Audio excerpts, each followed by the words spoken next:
Welcome to the live stream. Gonna have some time drinking tea today.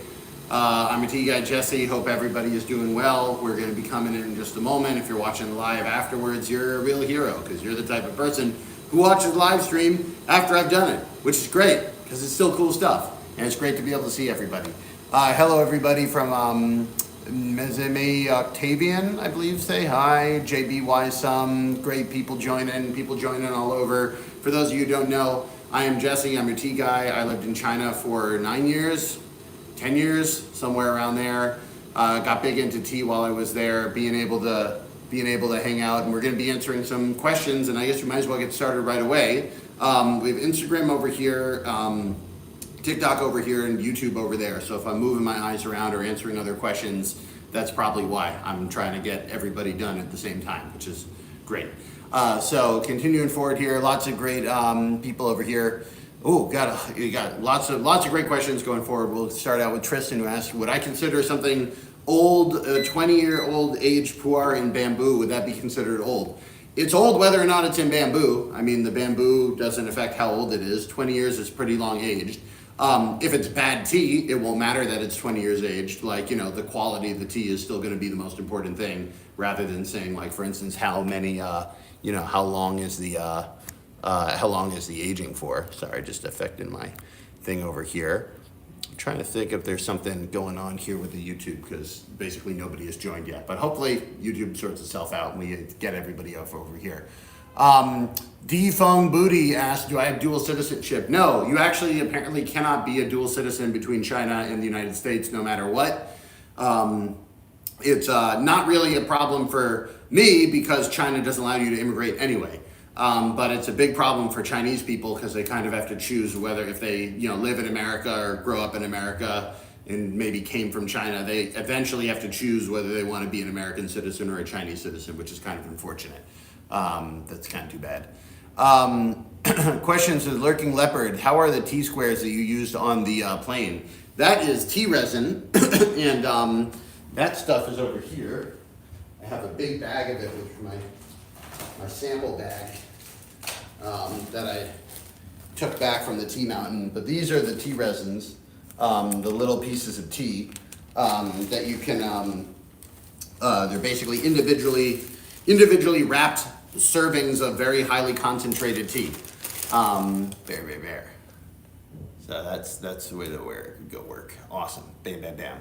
But that's not what we're drinking today. Today what we're drinking, let me get into it so I can actually continue to drink it. Today we are drinking this, which is a hump tea in the shape of a mushroom. Show you guys over here on the different phones. Bam, bam, bam, bam, bam.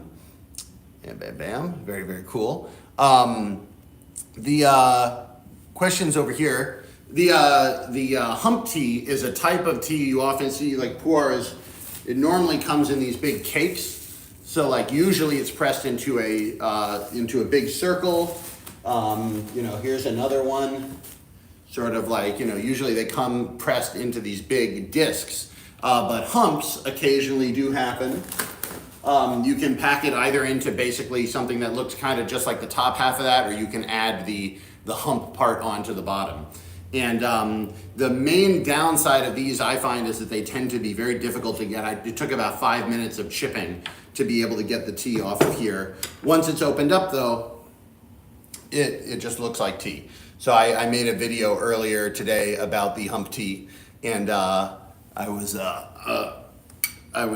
figuring maybe come online to the live stream and chill out with everybody for a little bit. So now that we got it going and I can start making the tea, happy to answer any tea questions you guys have. If you have time to make tea yourself, I'm probably going to be on here about half an hour, 45 minutes, something like that. Not a super long live stream today, but enough to be able to have some fun and chill. Questions over here. We have a question over here from QB and Busy. I would buy individual teas in smaller quantities and see what you like. Sister I's Master Box is super hard to beat though. Somebody must have been asking about the Sister I Master Box, and Sister I is a farmer that we work with in Yunnan, for people that don't know. I travel to China at least once a year. I meet with our farmers. I bring back all the tea. And if you want any of it, I have the website, jessesteahouse.com. With Sister I, we have the Master Box series. We also have 2 of her everyday teas, an everyday red and an everyday sheng pu'er, raw pu'er, which is what we're drinking here.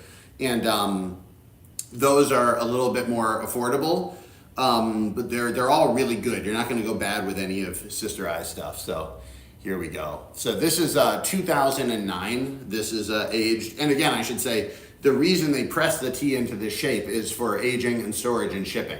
Because in the old days, you know, I mean, basically the old days being the entirety of the history of Yunnan for the last 2,000 years, outside of like 1950 or something like that. They really had bad roads in this part of the world for a long time. And even now, you go there, and I have been there. If you go back and look at my videos from May, you take these windy mountain roads. It's very hard to get a lot of tea down those roads. If you had loose leaf tea in these giant bags, it's nowhere near as concentrated as if you can pack it all together like that. So the actual whether it's cakes or bricks or mushroom humps, that's the reason they do it, is because you can get more tea that way. And cheers, guys. Here we go. Bam. There we go. People say America. Yeah, America. Make well. Great questions over here. Somebody gave me a duck. Thank you, Ethan Main, for the duck. Appreciate it. And by the way, if anybody gets anything on the website while I'm here, you guys get a free pour on the teapot of your choice. Give them a little tea. All right, let's get going with some questions over here. Jay says 7 out of 10. Cheers. Very, very cool. Somebody says, I'm just dandy, says, are Doidoi's pots in the US yet? Not yet. They're on the ship though. We are finally going to be getting Doidoi's teaware, Doidoi's pots, including Doidoi's cups. I really like his cups. This is the bamboo hat cup, which is very low and flat, and so it actually is, it looks really cool with the tea in it, although I'm just thinking now, you're not really going to be able to see much of the angle of it. But like, I'm gonna hold it as low as I can that you can kind of actually see it on the thing. But I just really like how the tea looks in that. Don't fill it too high though, because it's like tricky. It gets high pretty quick. Cheers.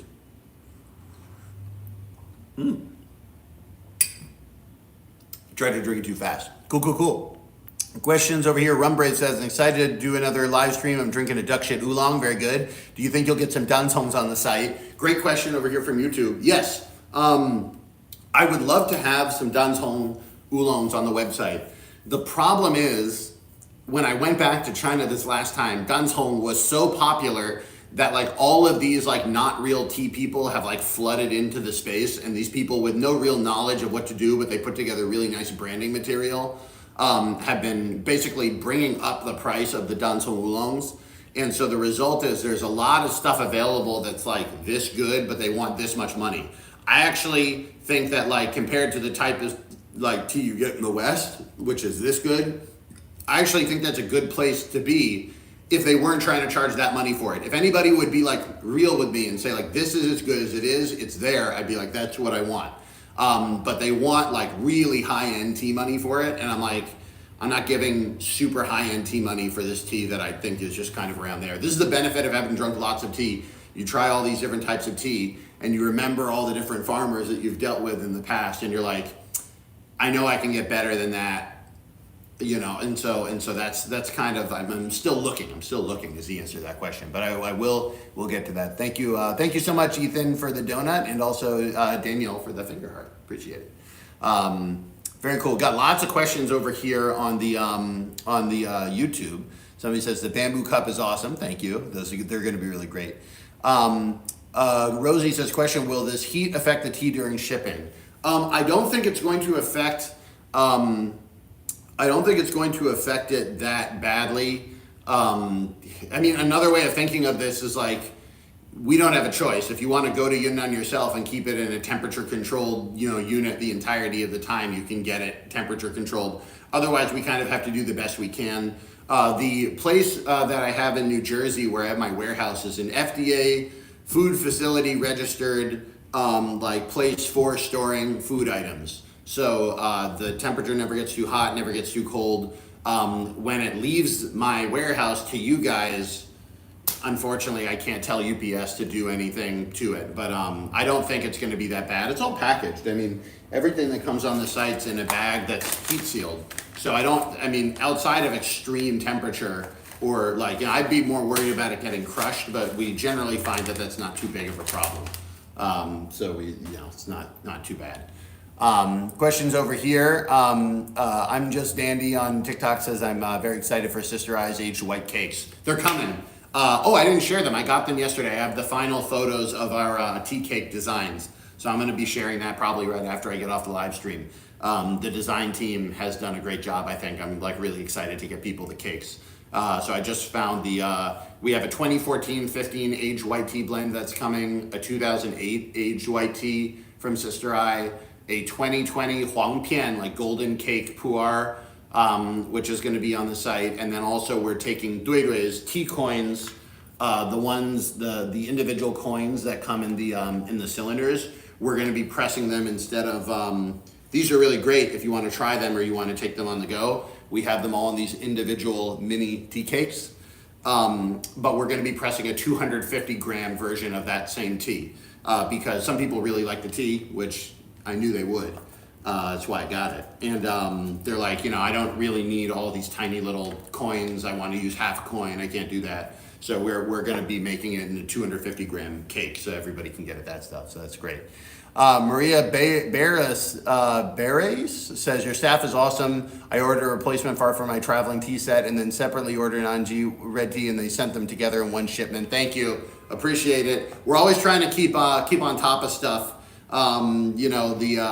We have replacement parts. So if you like, for instance, this tea set that I'm using, the blue and white porcelain tea set, we sell these on the shop. And if you break like the lidded cup, but you still have all your other stuff, we can replace like just the lidded cup. So almost everything on the website we have that like comes in like a set and you break an individual piece, we have extras of the pieces, which we've like packaged ahead of time and everything like that. So it's only a service we have for the people who are customers because it's a lot of extra work and we don't charge you really for the, I think it's like 15 or 20 bucks for the Gaiwan. Like we're not charging like prices for them. Just enough to be able to pay for the thing, shipping it to America and then shipping it to you. So it's good stuff. Questions over here. Favorite green tea from Matt McDev on TikTok. The classic is Longjing. The Longjing green tea, which like, every year we get Longjing. It's real classic. I don't know if I'd say it's my favorite, but like I'm never going to be upset with Longjing. We have the white Anji green tea on the website now. That was a favorite of mine back when I lived in Shanghai. It's really close to Anji, and that's where all the white Anji green tea comes from. So I had a tea person there in the Shanghai tea market where basically once a week I would go and hang with her and drink that white Anji green tea. And then, 7 years later, the world fell apart and I started a tea company. And so I can go back to her and say like, hey, that tea we were drinking in 2017, like that's the one I want, like get me this year's crop. And so we were able to get that going. If you can get a Taiping Hokui, the I don't know what it's called in English, Pacific Monkey King, the really big long ones, it's really good. It's very expensive, but it's really good. So hard to say favorite. There's a lot of green teas that I like, and this is the time of year to drink them. The summer is hot out, always like a green tea. They also do surprisingly well as cold brews. In China, I wouldn't say that cold brewing in China is not popular, but what I have seen a lot of people do is take a little bit of the green tea. They'll get like, I guess this is too large. This is my extra water container, but like you could do this. You would definitely throw some green tea leaves in there. Just leave them at room temperature to sit, and in 2 or 3 or 4 hours or whatever, you're gonna have like a really good room temperature green tea. So I wouldn't say they cold brew them per se, but they'll kind of room temperature brew them and oftentimes they'll just get like a plastic bottle, like a, whatever, a Poland Spring bottle. It's not Poland Spring, it's Nongfu Shanchuan, but the same idea. They'll take like a Nongfu Spring bottle and they'll put in a little bit of tea, put up the cap, shake it around, leave it on the table for a couple hours, and then come back. And with good quality green tea, sweet, not bitter at all, hard to overbrew it if it's done at like low temperature for a long time.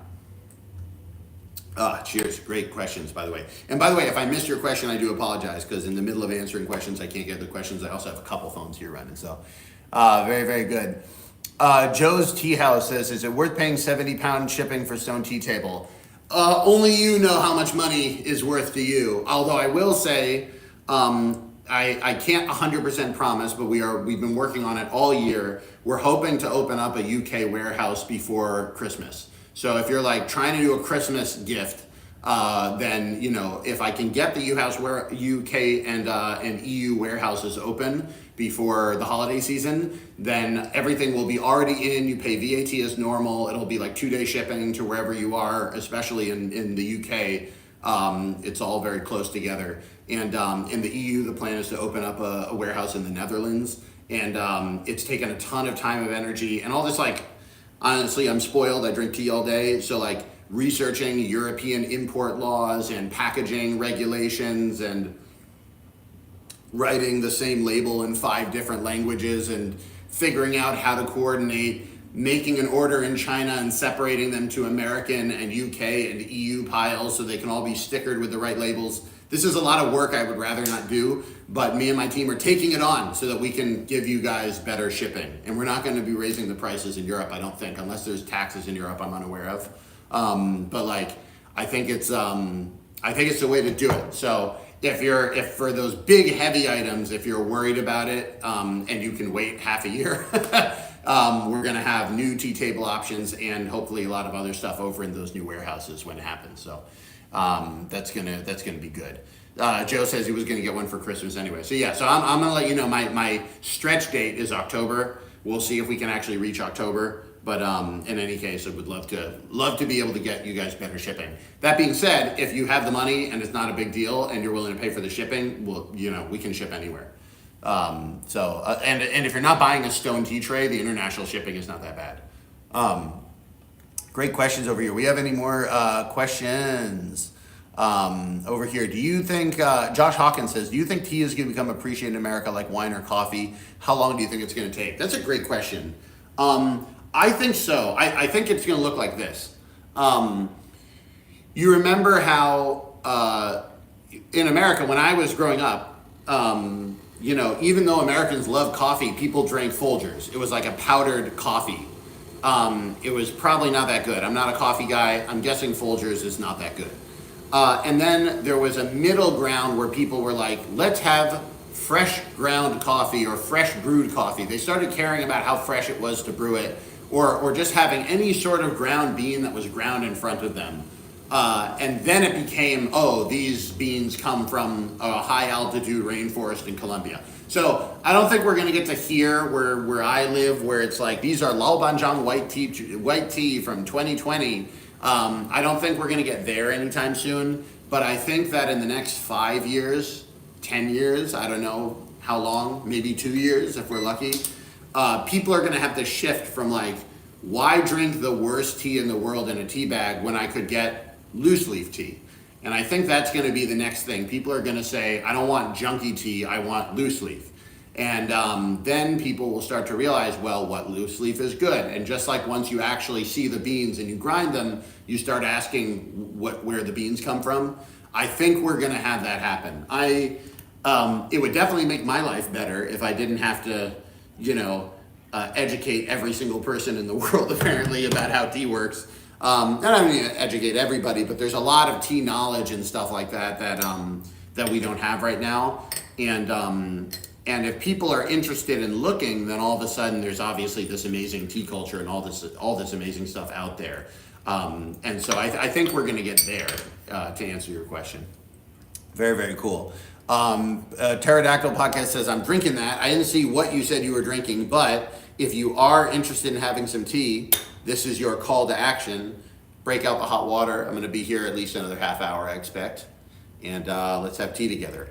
Also, if you are ever thinking of having a good tea session, but I'm not on the live stream, don't forget, I have a podcast. We actually just released a brand new episode of the podcast this week. You should really go check it out. The full thing is on YouTube. We're going to be sharing the shorts on all the other channels. But this podcast was really cool. I went to Harper's Ferry, West Virginia, where there is a group of people that have moved a house basically a house and courtyard from rural Yunnan, where this tea is made, all the way to West Virginia, and they broke it down into pieces and they moved it out. This house was under the water line of a new dam that was going to be built in Yunnan, and they were there on a school trip, and they saw that this house was going to be destroyed, and they said, this thing is beautiful. It's like a great example of the local architecture. There's so many stories and cultures involved in building it.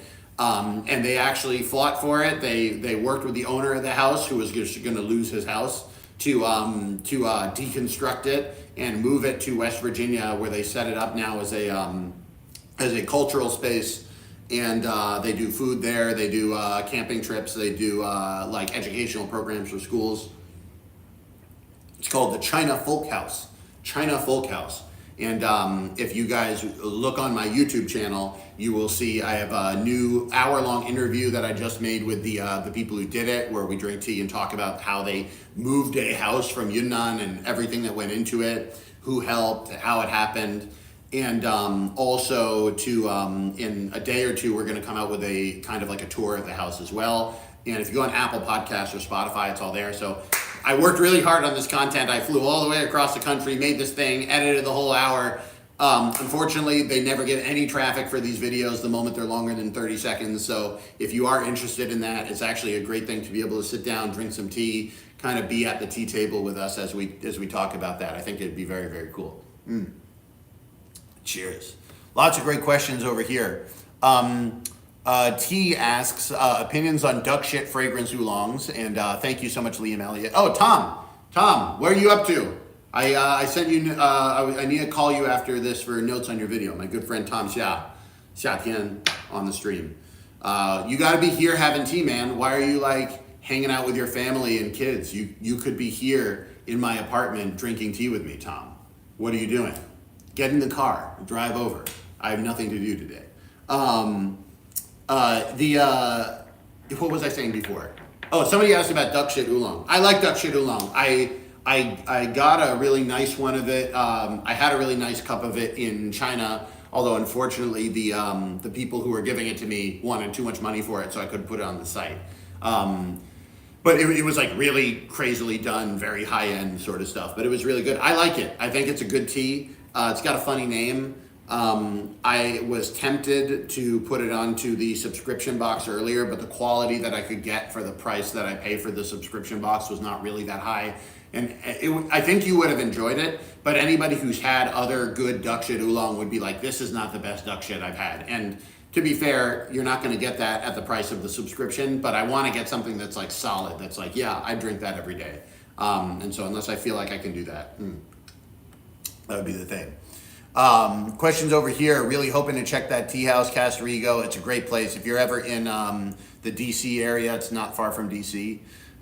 People in YouTube saying, watch. I love to listen to your pod while working. Oh, that's great. Thank you so much, Gamer. Appreciate it. Questions over here. Holy Cracker says, I was told that tea gives you a caffeine jolt. Is it low? Tea that gives you a caffeine jolt is low quality. Is that true? Interesting. I'm not sure. Liam, thank you, by the way, so much for the roses. I don't know. So, so what a lot of people call a caffeine jolt or whatever, in Chinese you call it the cha qi. The cha qi. Qi is energy. Cha is tea. Tea energy is more than just caffeine. Caffeine is one of the chemicals that's in tea, but there's like 150 chemicals that are in the tea, and they all do a little bit of different things. And everybody's body reacts differently. People ask how much caffeine is in the tea. It's really hard to answer that question, and it's even harder to answer even if I told you exactly how many milligrams it is, what it's going to do to you, because caffeine is not the only thing that's in tea. I don't think there's any low quality, high quality thing to the caffeine, but I will say that a good tea, what makes it good, like basically everything else combined, forget the age, forget the things, like how do you feel when you drink the tea? And if it tastes good and it makes you feel good, it's a good tea. So any tea that was giving me like a jolt like that, I would say, well, maybe that's not good tea. I don't like the way the cha tea feels. I don't like the tea energy. if people drink it and they don't like the tea energy, no one's going to want to buy it. That makes it cheap. So, I don't know if it's so much that the cheap tea has the caffeine jolt, or is it's more like if I drank a tea that made me go crazy, I wouldn't want to drink that, and so the price would go down. And it doesn't matter if you told me it was old, or it doesn't matter if you told me it was whatever mountain. It would just be not a great experience. Very cool. Doomcake says, hey, so cool to see you. Hope you're doing great. Thank you, Doomcake. Appreciate that. Cheers. By the way, for people that are just joining, I'm Jesse, I'm your tea guy. Today, we are drinking Yunnan Hump tea. This is a 2009 raw pu'er from Sister Eye. So when I was at Sister Eye's mountain, I was like, what you got around? And she gave me 4 of these humps. They're 250 grams each, or 1 kilogram in total. And the humps, I gotta say, they look really cool, right? We all agree that the humps look cool. I find them to be impractical because they tend to be pressed so tight. I mean, look at what I had to do to chip off the tea that we're drinking today. Showing you guys the different things over here. But once you get it in, it's actually really nice. Aran says, where to start with Chinese teas? I've always drunk Indian ones and wondering where to start. If you were drinking Indian teas, I'd recommend you start with what the Chinese call red tea.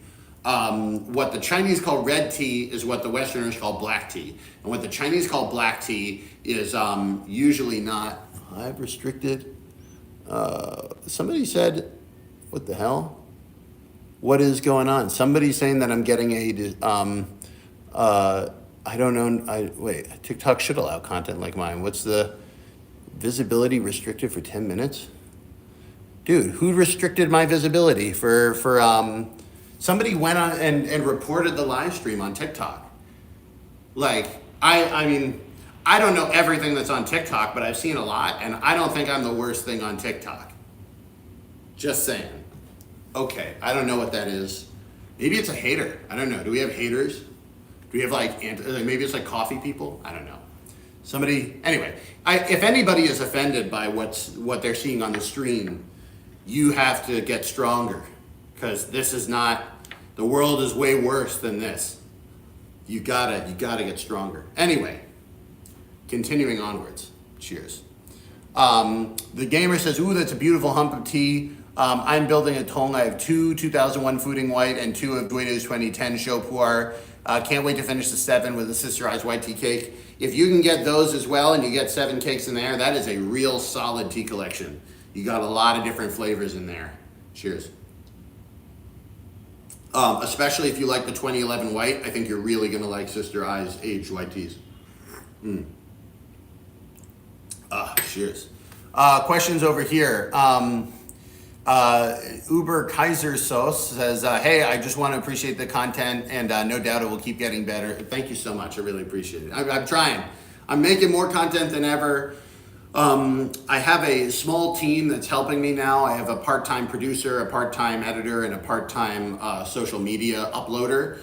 They take care of the podcasts and sort of the longer video type things, and then the videos that are just me making tea by myself, I'm still making those all and editing those all by myself. I've gotten real good at being able to make tea, edit the video while I'm drinking the tea, do the dub, and then post it and get the whole thing done in like under an hour. So I try to work an hour a day, giving you guys good content, and hope that some people eventually will come to the website and get tea. And if that happens, I get to spend another hour drinking tea, and it's a good way to live life. Very, very cool. Spooky Story Guy says, I've only seen you through YouTube. What other platform do you think help the most when building your tea company? The truth is, with social media, there's an uncomfortable relation between creators of all sorts and the platforms. My journey to being a guy who runs a tea thing on the website was very long and winding. I spent 10 years in China as a stand-up comedian doing Chinese language comedy content, writing for TV shows. I was on a bunch of I was on a Chinese knockoff version of Saturday Night Live. I was an entertainer and a creator online.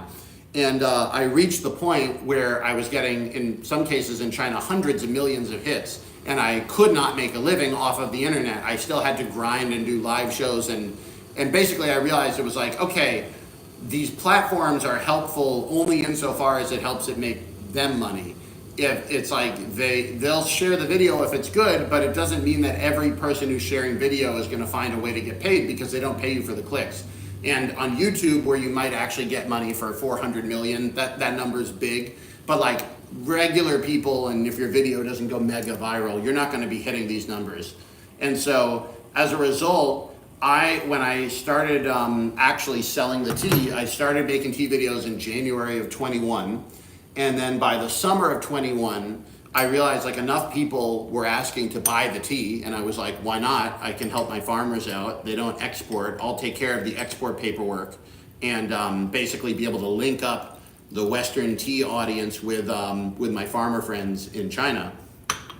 By the time I got there, I had kind of come to the conclusion that it doesn't matter which platform is going to be best right now, because the moment they realize they can make 1/1000th of a cent more showing someone else's video than mine, they will, just as a rule of thumb. And so I need to make my stuff, and then I share it everywhere. And if it does better on one platform, I know that 3 months later they're going to switch. And the platforms, as much as they say they care about the creators, they care about them to some degree, but certainly not enough to give any sort of stability in their lives at all. And so in some ways, the entirety of actually selling tea is just because, like, I'd rather you guys have real tea, and like, if you want to support the channel, get some tea. That allows me to go and do more tea stuff. And like, if you guys go and buy a $40 sampler, that's the equivalent of getting like 100 or 200,000 views on YouTube. So it's like that. This way, I don't need to be like super clickbaity, making like, like, is this tea horrible? Is Chinese tea full of heavy metals? And like, I don't need to make like clickbaity shit posts in order to actually like be able to make a living off of making content online. So that's a long answer to the question that I don't care which platform gives me more hits today, outside of whether they have any sort of stability they can offer me in the future. And so I just share the thing everywhere. Unless one of these platforms is going to pay me actual money to like focus on the way they do things, then I really can't do it. I just need to make my stuff and throw it everywhere. Also, all the platforms copy each other. Instagram, hard to remember, used to be a photo app, and the moment that they realized that making short videos made them more money than people's photography, they threw all the photographers under the bus. And now photographers have to like make a reel of them showing you their picture, because technologically Instagram just doesn't want to make money any other way. Anyway, rant over. Question mark, it says, by the way, that report won't actually block your stream. It just does until a mod comes. Interesting. Well, if you're a mod watching my tea video, tell me why we were reported, and have some tea. We're not doing anything bad here, other than bashing the entire business model of the internet companies that are hosting us. Dan Cole says, are pesticides an issue with tea culture? That's a great question. So pesticide use, there's two answers to that. The first answer is that yes, it's an issue in the sense that, especially Westerners who don't understand tea and are very far from the mountains where it's grown, some people are just afraid. And if they're just afraid, there is no amount of paperwork or organic certification or whatever that will make them comfortable with drinking the product, because their problem is not actually with reality, it's with their perception of reality. And so if we've heard 20, 30 years of China dirty, China polluted, there are areas of China that have these problems, and it is a real problem. Generally, people do not know the lead content of the water in their tap. They may have problems with this much closer to home, but it's just not part of the narrative we tell ourselves that our country is a problem. It's always somewhere else. So that is a problem with tea culture in general, because there are some people who are just straight up going to be haters, and I can get you tea from a 1,000-year tree red tea from a nature reserve in Yunnan, where not a single person goes the entire year except for picking the leaves once a year, and where they would literally put you in jail for spraying pesticides, and that won't be clean enough for the people who are mentally blocked. I can't really even blame them to some degree. There is a lot of money and energy spent on making us hate each other on the internet, and there's a lot of people whose incentives go against that, and it's hard to know because you need to be able to trust somebody from another country, but that's another thing. The second part of it is like whether the things have bad pesticides on them, because that is a problem with certain types of agriculture in China. Tea benefits from a couple things. One, if you get wild tree from wild tea trees, which a lot of the stuff on my website is, you have no worries, because that stuff is like literally they will put you in jail if you spray pesticide on a wild tea tree that's hundreds of years old. Second of all, you don't need to. The pesticides, the problem that tea can have with pesticides is if you have a new tea farm, which means you've monocultured it. You're monoculturing the tea and you're putting it in a place where it hasn't necessarily been growing wild before. If you want your farm to be able to have profitable tea, if you use pesticides, you can get, within 3 years, you can start harvesting those trees, 3 to 4 years. If you don't use pesticides, it's more like 5 to 6. The reason is because when the leaves are younger and the trees are smaller, there are fewer leaves, and so the bugs eat a proportionally larger percentage of the leaves, which means that you can't sell them. When you have tea that is grown without pesticides, eventually the plants get big enough. Also, if you haven't monocultured it to hell, there are other plants around that people eat. Part of the reason that they have pesticide in the first place for monocultured tea is because if there's no other plants and there's just tea trees, all the bugs eat the tea. But if you have multiple crops and naturally occurring crops in with the tea trees, the bugs mostly eat those, and so your loss for the tea crop is actually is smaller. So when I inspect the farms, obviously I ask the tea people, are you using pesticides? What are you using and how? Everything is passed to Chinese domestic standards anyway in order to be able to be sold in China before they're coming to me, because no one's growing tea just for me. So that's the first thing. But the second thing to check when they say we're not using pesticides is go look at the leaves. Some of them should have bug bites. If none of the leaves have bug bites, that's a problem. If the ground is like hard and compacted and there's no soil and there's no life there, it's like somebody put in a clay pit or whatever and planted the leaves and there's no other crops around, that is not, that doesn't look good either. So to be able to go and inspect the stuff myself, that's part of what I do, but I obviously rely a lot on the expertise of our tea farmers and all the people there who are helping me get the tea so that we know what's going on. And then finally, the higher up you go in the echelon of tea quality, the less pesticide use there is in general because you can taste it. If you're going to be growing tea that's going to be mass purchased, ground together with 100 different tea farms and then put into a tea bag, I'm actually more worried about that stuff than anything that's a whole leaf. People know they're making it straight because it's not a product where you can hide the pesticide in the taste. If you're drinking high-end tea, more delicate flavor, more flavors in there, you don't want the kind of chemically like washing your throat if you're drinking that stuff, and the high-end Chinese tea people don't want to pay a lot of money for tea that tastes like pesticide. So all these things together means, like, in general, you forget my tea, any sort of website that is like, we care about tea, we're selling tea, full leaf tea, they're more likely, I think, to have better pesticide control than, I would say, the stuff on the mass market. I haven't seen what these other places go through for their pesticide control, but it's very difficult for me to imagine that they do a better job than the people who are in the artisanal industry. So anyway, rant over again. I hope that was helpful, but very, very cool. Panda Bullying Games on YouTube asks, what do you think about growing your own tea? I am not a farmer. I would kill the leaves. I can't keep a plant alive.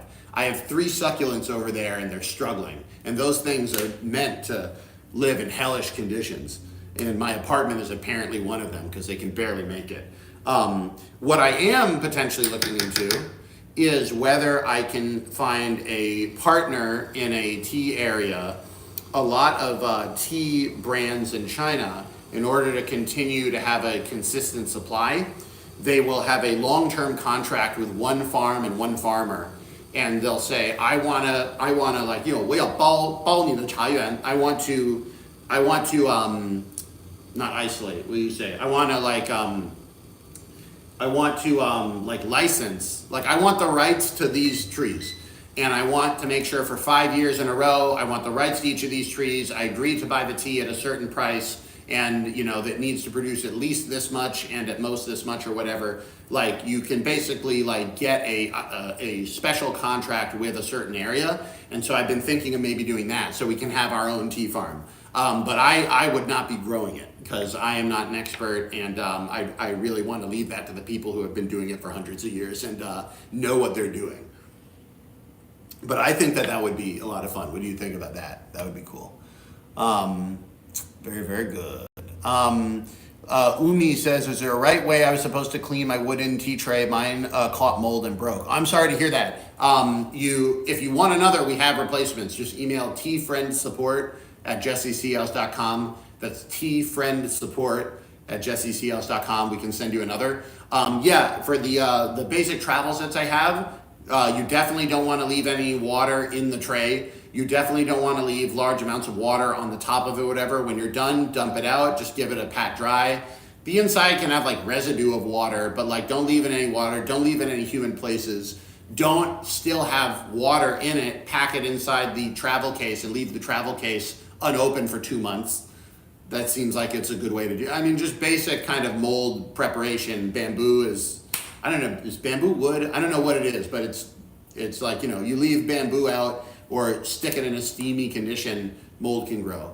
But if it does break, we have extras for you. I don't want you to not be able to use your set or be using a dirty, broken set because you didn't know we had replacements. $15 including shipping if you're in the USA. So it's we don't charge people really for that. It's like literally a cost. Very, very good. Questions over here. We have a gamer says, in fact, Jesse is extra 100 out of 10 tea guy. I got you. This is what's holding back tea. Is like in China, a lot of stuff that's like really easy and makes tea personable is really hard here. But like if I bought a tray from a friend of mine in China and the bamboo top broke, he'd be like, I'll get you another. Like they wouldn't even think about it. They probably wouldn't even charge you. I kind of have to charge you because it's a huge logistical enterprise to get these things around the world to you guys. But I'm not even charging you. I'm just charging what I have for it. But it's like these things make it like much easier to actually be a tea person. You know, like this is why it's hard to get into tea in the West. It's like, you know, I felt very taken care of when I meet my friends back in China and they, you know, give me a little thing of this or give me a little thing of that. So, trying the best I can. Questions over here. People say about the things. Do it. It's so odd. Tastes like a green tea, but also clearly not really good. I'm not sure what you're talking about, but questions from I'm Just Dandy asked, do you have a method for evaluating new teas that may go on the website? Yeah, so I drink tea samples all the time. Literally, it's what I'm doing right now. I'm trying this, this is what we're drinking right now, the Mushroom 2009 Raw Pu'er Mushroom Hump Tea. 你说蘑菇 is mushroom, 脱茶 is hump tea, so 蘑菇脱茶生普洱 2009年 the 2009. And for teas that I taste and I think actually might have a shot, I have like a notes doc on my phone where I write down who's it from and what's the name and what about it I like that might make it worth it. If I have the price already, I'll also write the price next to it. And if I don't have the price, I'll send them a message and ask for the price. But I'm generally just drinking tea all the time, and it's one of the things. If you look at my videos, you'll notice that sometimes I'm drinking the teas that are on the site, but a lot of times I'm not. And you'd be thinking, why doesn't he just drink the teas on his site all the time? I could advertise, but I actually need to keep drinking new teas also. I can't just like, I'm not going to drink like 3, 4, 5 times a day just so I can make content. I usually drink tea once a day, maybe twice. So, and then occasionally if we're getting up close to a launch, we have to work about 6 months ahead of time. So the teas that you guys are getting in November, we're already packing now. So the teas that are coming out in February, I need to be making a decision, about half a year in advance. So I have maybe another month and a half to pick the teas that we're going to be selling you in February. So I have to keep up with trying to figure out what's going on and remember in my head, like, oh, that was good. Let's put that on the maybe list or something like that. And then the actual evaluation of the tea, I make the tea. One of the things I look for is how easy it is to make. Like I'll try intentionally making it badly or over steeping it or something like that to see if you mess it up, is it still good? I like to pick teas that I'm confident that even if you make badly, they're gonna taste really good, because I don't know when you guys are making the tea, you know, some people might be using the whole Gongfu set, but some people might be throwing it in a mug or throwing it in a thermos and then leaving it all day. And you know, I can't expect every single person in the internet has a Gongfu tea tray, or even like a teapot. And so I'm trying to think of, like, if I make this in a mug, will it be good? Also, obviously, you know, the taste, the color, the smell. I'd be able to have the, you know, the smell on the lid, the tea energy. How do I feel after drinking it? What's the color look like? How many steeps do I get out of it? It all kind of goes together, and then my general way of thinking about it is like, would I be willing to drink this tea every day? Because during the cycle of, you know, we have a subscription, so every 3 months I come out with 3 new teas. For at least those 3 months, I'm drinking those teas quite a bit, because I bought a lot of them. And also to be able to share with you guys that the new subscription is out. And if I'm not willing to drink that tea repeatedly, it definitely shouldn't be in the box. So, cheers. And thank you again if we have any subscribers on the live stream. You guys are the best. Doomcake says, dude, you're doing a lot for us. You're great. Thank you so much. This is one of the things where sometimes people are like, you can get cheaper tea on Amazon, or like, Jesse's teas are a little expensive. It's like, I think the price is accurate. Like, I think that if you speak Chinese or are like really, really educated about tea, can you find a little bit better tea at the same price, or get my tea at a little bit of a cheaper price? Maybe. But if you don't want to spend hours and hours and hours doing your own tea research, you know, for another $2 or $3, I did all that work for you. And then I just try to spread out that $2, all that work in $2 increments over the entire internet. And it's worked out so far. I feel like, yeah, I can make a living doing the tea, and you guys get good tea stuff. So cheers. I mean, I already beyond my wildest expectations with this channel. I never thought anybody would be interested in the videos, not to mention actually be interested in trying the teas, not to mention actually, like, you know, be interested in the tea equipment and the culture. So I'm happy every day, man, that you guys are so into it, because it's my thing. Cheers, everybody. More questions over here. We have Captain Complicated. I can't quite see it. Well, gotta go, but thank you for getting me into Gongfu Cha. Thank you so much. Worlds of differences from the French tea. Hope you guys enjoy it. And if you're in France, don't forget, we're starting that EU warehouse. Hopefully by the holiday season, we're gonna have our EU warehouse open, and you guys will have a much better experience. Very cool. Question says, King Fugame says, how much longer till Dwedo's teapots? I'm wanting a new teapot. I don't know if I should wait or buy one now and get Dwedo's later. They're coming soon. I'd say 6 weeks. I believe they're on the ship that is leaving this week. The ship technically is supposed to take 18 days. So in theory, they might actually be here. Sometimes they show up like 3 weeks early, but about a month is what we're looking at. I'll get the teapots to show you what we're gonna have. Here we go. Oh, really hope I don't want to drop them. But these are the three teapots that are going to be coming onto the website. Starting with the smallest is the mini Kyusu. So this is like really nice for a 1-person tea session. It's 1 person. You could do 2 people off of this, but it's really nice for 1. It's nice, small, compact. The quality is really good. It's this really nice white porcelain. It's the same build quality as the cups that are also going to be available. So that's going to be option 1. That's going to be the cheapest. And then we have the 2 fisherman pots. This is the tall fisherman. These 2 are made with bamboo ash in the kiln, and it creates this very interesting color on the outside of the pot. And then the inside of the pot is purple clay. So it's not like super rare like the Sha, like, you know, very, very valuable clay, but it's really good clay for a pot. It's a very useful, practical teapot, big mouth.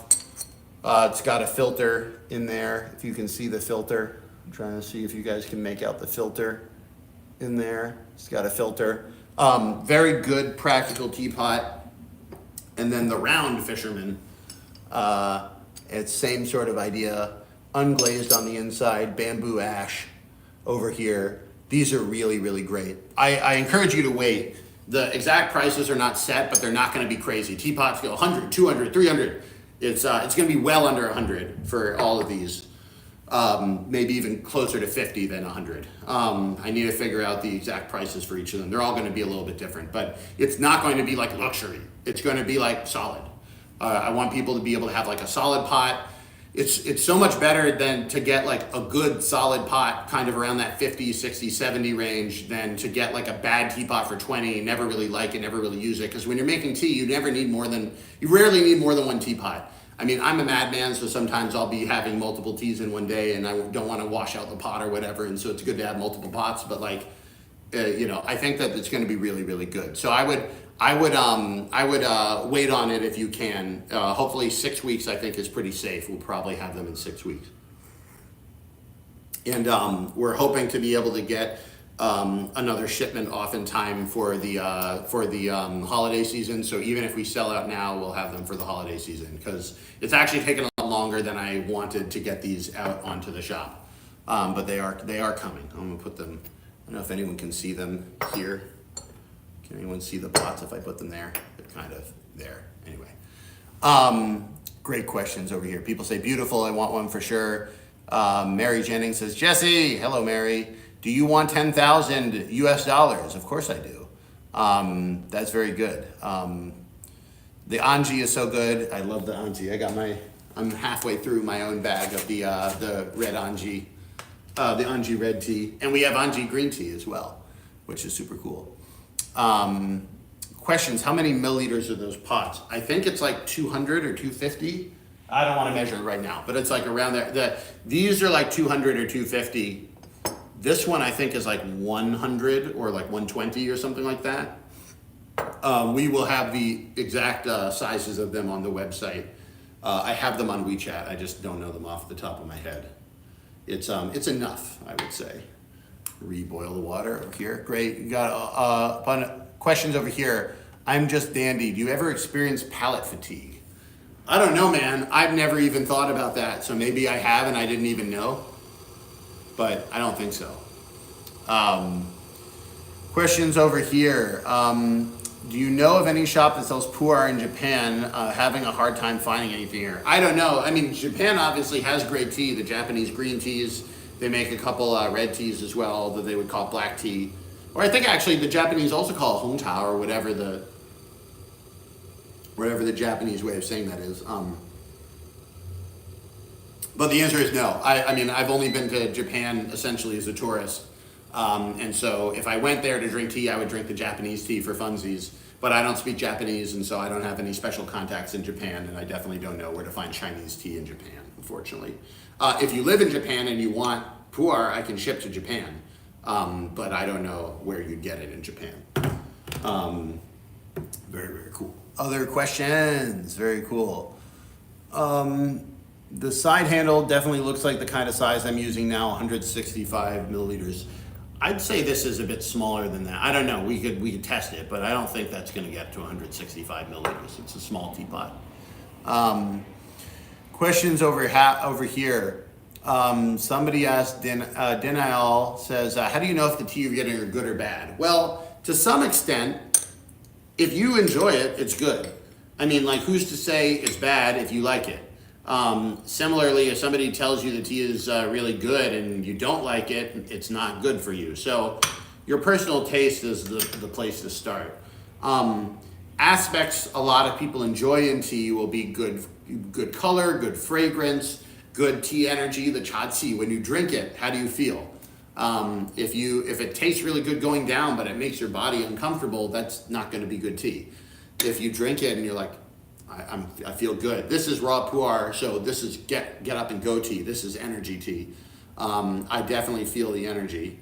So that's one thing. Another thing people like is, complexity of flavor. So if you have a Lipton, you'll get kind of one flavor from it and then kind of a bitter aftertaste. So what's the mouthfeel like? Is it nice? What's the flavor feel like? Is there a lot going on? Do you have some fruit? Do you have like, you got some notes of like some apricot, or you got some notes of, caramel, or you've got notes of like, floral notes, scent. If it smells really nice, that's really good. If it smells nice because of the tea, excellent. If it smells nice because somebody sprayed scented oil on it so they could sell a s'mores tea blend, maybe not as good, because it's going to taste very syrupy when you actually taste it. It might smell good, but then it's not going to taste good, as opposed to actually having that within the tea. And then also, one thing that makes tea, I won't say better, but it does make tea expensive, is if it has some sort of special attribute to it. This tea is unusually sweet. This tea is unusually astringent. This tea is like unusually bold.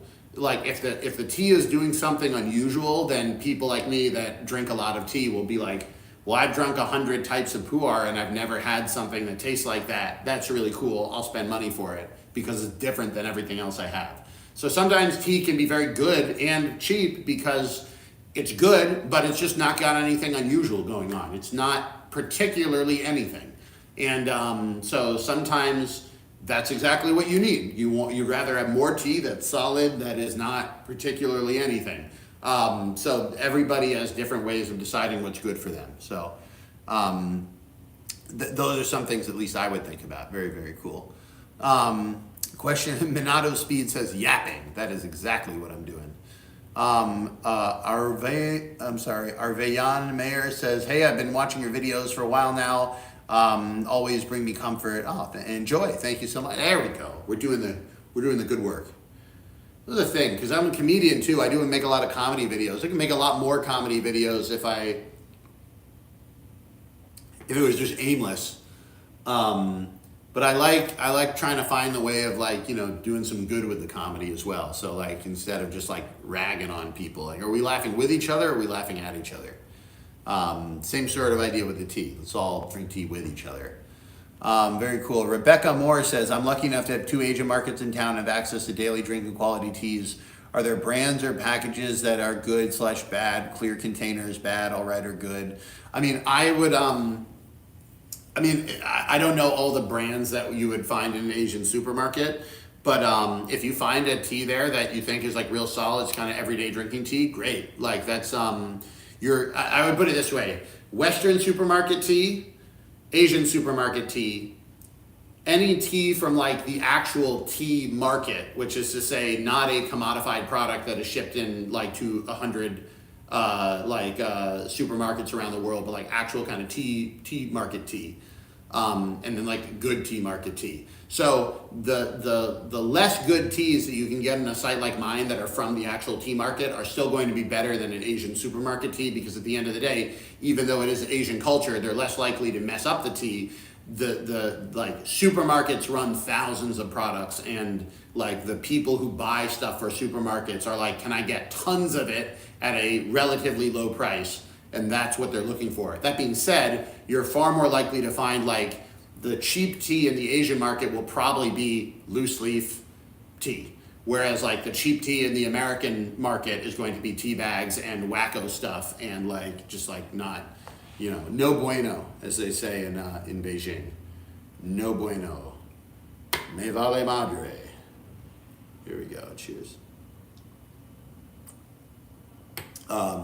Great questions over here. I'm going to do a couple more questions and get going. I've been on an hour. I was not planning on staying on an hour, but be able to hang out with everybody. It's nice. Piznik says, does your TikTok get flooded with fake Jianjian kiln openings too? Oh my God. I was actually going to make a video about this. I woke up today to 15 comments on my videos from like 7 or 8 different accounts that commented the same thing, spammed on all of my videos. And they were all like, fly-by-night, rando people starting accounts to sell Jianjian cups. And like purple clay pots. I hate this. I think it's like super junky.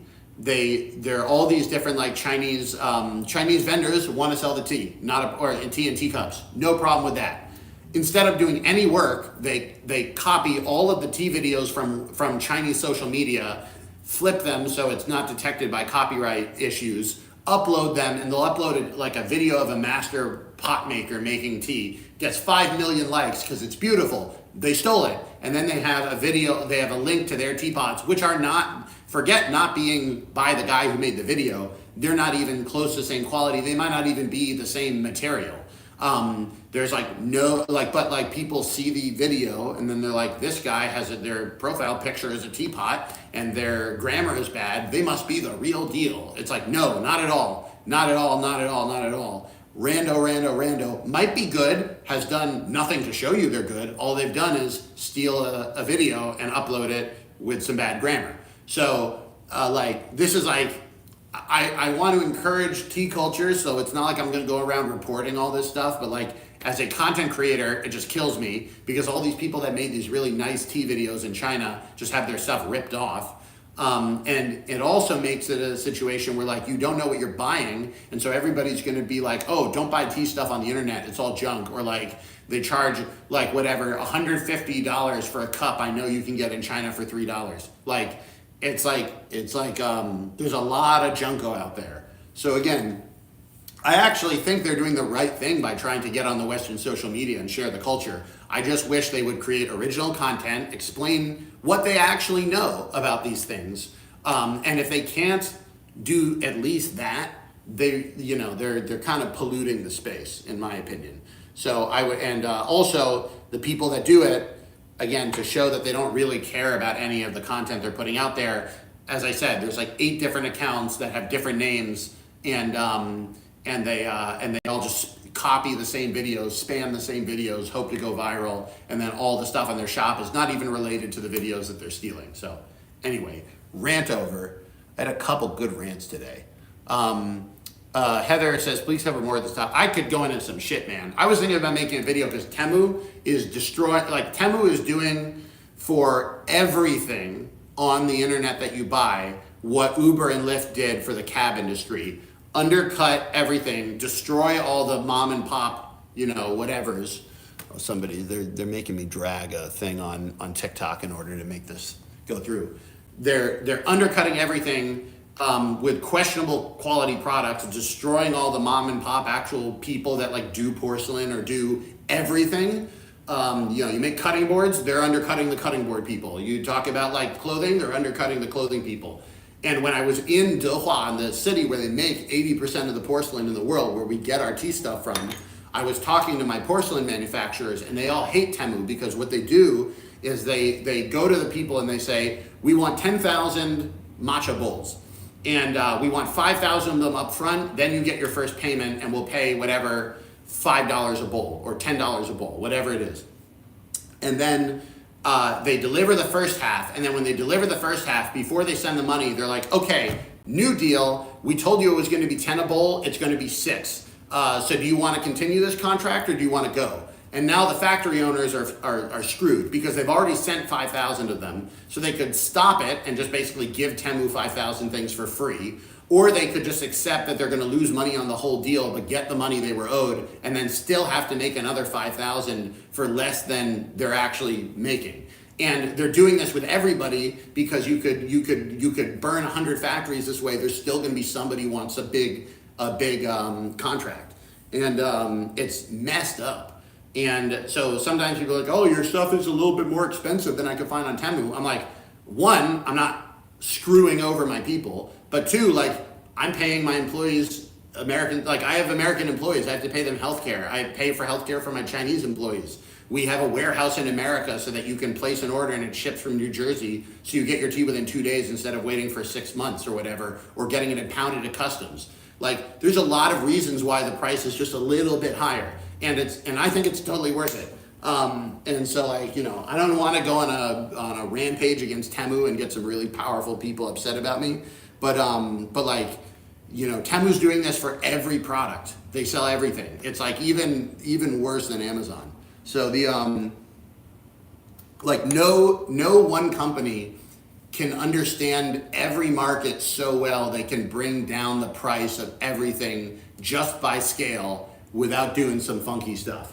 So so any individual product on Temu, I don't know. All I know is that all the porcelain people were very upset about this, and killing their margins.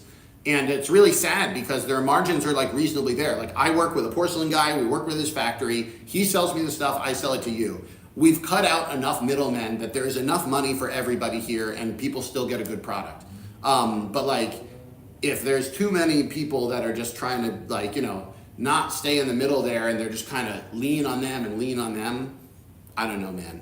I have to figure it out. I mean, YouTube and Google and all these people that are taking money to do ads for $10 are probably doing well. But anyway, that's the tea for today. Last question here, because I know a lot of people are asking. James in Instagram says, updates on the Taiwan sampler. Here's the updates. The samplers are all packed and ready to go, and they have been for several weeks. We have been stuck in a logistics problem of getting the stuff exported out of Taiwan. Every time we think we have the papers, they need another piece of paper. They need a test, they need this, they need that. We believe we have solved it. As of Friday, which was yesterday, I believe I have all the papers. We sent all the papers to the shipping company. If everything goes well, they will be able to file them. There's one more thing we need to do about giving prior notice to the FDA. Apparently, when you send a shipment by boat from Taiwan, again, this is the way the importation works. When you send the stuff by air, there's a different declaration than if you send it by boat. So as a result, I did the air declaration previously when we were buying tea from Taiwan, but this time we bought so many samplers, I can't sell them at the price I gave everybody at the pre-order and then pay for the air shipping. So we're getting them on a boat, which is going to be better for everybody in the long term. In the short term, it means extra papers because they have a much more complex way to import stuff by boat than they do by air. Welcome to stuff. So everything is registered. We had to get the factory in Taiwan registered with the FDA. My warehouse in America was already registered with the FDA for years. That's how I can do all this. Everything was registered. My company is a licensed import agent and all that sort of stuff. But just getting the papers has been a nightmare. So I am really sorry it's taking longer than we wanted, but we do have them, they are coming. And I'm also gonna give a discount to everybody who pre-ordered and waited all this time. Even though I told you from the beginning, I don't know when they're coming, this is longer than I hoped it would be.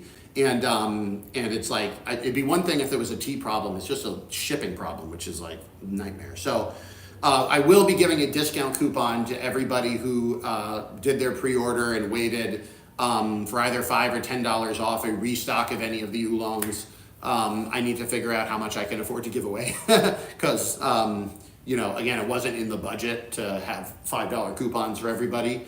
But in the long term, the way I do things, I hope people can see is like if I'm good, if I pick good teas and I tell you guys good tea information and we do good stuff, hopefully people will come back. And that's what really makes us all work is the fact that like if you like it, people come back and people do come back, which is thank you so much, guys. So, great. I hope everybody enjoyed the live stream. I've gone well over an hour now, so I'm gonna get out now. The last question, the Milkman says, "What's a good tea for a beginner in drinking tea?" I have an 8 tea sampler box that I have on my website. If you have listened to the whole thing and you're like, "Oh, this is interesting," this is the one I would recommend for new people. It has 8 different tea cards in it. With information about each tea and how to steep them and how to make them, and a QR code on the back of every card of me making the tea. And it has 2 sessions of each of 8 different teas. This is good because if you're a beginner, my expertise and advice is to try as many types of tea as you like. You might like pu'er and not like white tea. You might like green tea and not like red tea. You might like it all, and so you're happy to try everything in larger sizes. But this is a way that I can be able to give people samples, and the sample is $40, so it's like not crazy. The amount of hand labor that goes into getting 2 of each of them and putting them in and folding the boxes is pretty intense, and so a lot of the cost of the tea sampler is like we had to hire people to do all this work, so you get this really nice sampler. But it does make a good gift and it's really fun. And I'm sure a lot of people on the stream now have tried the sampler and are really enjoying it. So very, very cool. Awesome. Thank you all so much. Be able to have some tea with you guys has been fun. I hope you guys have a great weekend. And I will see you guys around. Thank you so much for, if you're new and you're interested in getting the tea, again, jessieteahouse.com is the website. I'm Jesse. And we're going to be coming out with a lot of videos. Don't forget the podcast, Tea Time with Jesse. Search up all the stuff, listen to some tea conversation while you're drinking tea, while you're on a road trip or something like that. So thank you guys. Have a good one. And I'll see you guys around. Bye-bye. There we go.